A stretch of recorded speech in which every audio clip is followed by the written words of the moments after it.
We're in the conservation lab at the National Museum of Asian Art looking at a very fragile and ancient manuscript that Charles Lang Freer purchased in Cairo at the end of 1906. Not knowing precisely what it was, the manuscript is actually the third oldest complete book of the four Gospels. It is in relatively good condition, given how old it is. The edges are very brittle, and it's still somewhat in a bound format, where there's still some remnants of the leather. The text block is still connected. This is a codex consisting of different gatherings of parchment. We have 27 gatherings and 2 wooden boards. And the wooden boards have encaustic painting on it that very likely were added at a later time. And when Freer brought the book back to the United States, a lot of scholarly attention went to what does the book say? Is there anything new here that it could tell us about the Gospels, about the life of Christ? And it turned out there was, but now you're at the very beginning of a long research project in understanding not what the writing in the book says, but what the materials of the book itself tell us, a field called codicology. And that is where we're launching into all these different fields of expertise, of parchment experts, of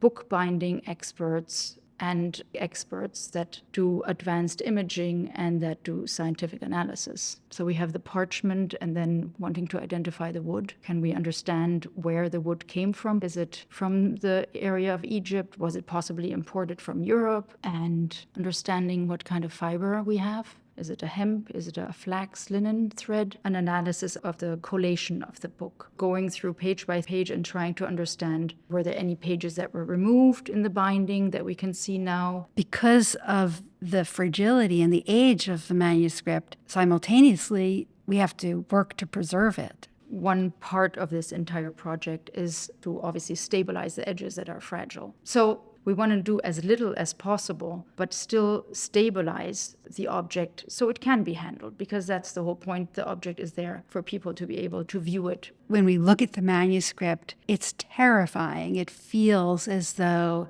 any touching will cause some loss. We have a flat bamboo spatula that is very thin that helps to go in between the pages and then to turn the page. And the parchment itself can tell us so much. One big part of the project is understanding, first of all, what kind of animal it is, understanding how many animals were used to make this manuscript. One thing that we've been working on is measuring every single page. So with a digital micrometer, we took 9 measurements on every page. And this tells us that this is very fine, carefully prepared parchment. And there are places where we can see that as they stretched the parchment, it became even thinner and in some places opened up gaps. There are these poles that were repaired with patches from the peeling process. So that also let us understand that this is very likely sheepskin, because you can only peel sheepskin. And then we have the question of the chemical composition of the ink itself. We will be able to see maybe what kind of tool was used to write this manuscript, and if the ink recipe changes, and also just the concentration of the ink to find patterns of how the scribe worked. And I'm wondering if there are any previous investigations of manuscripts as old or nearly as ancient as this one that can guide the work that you do. One that comes to mind is the Vienna Genesis.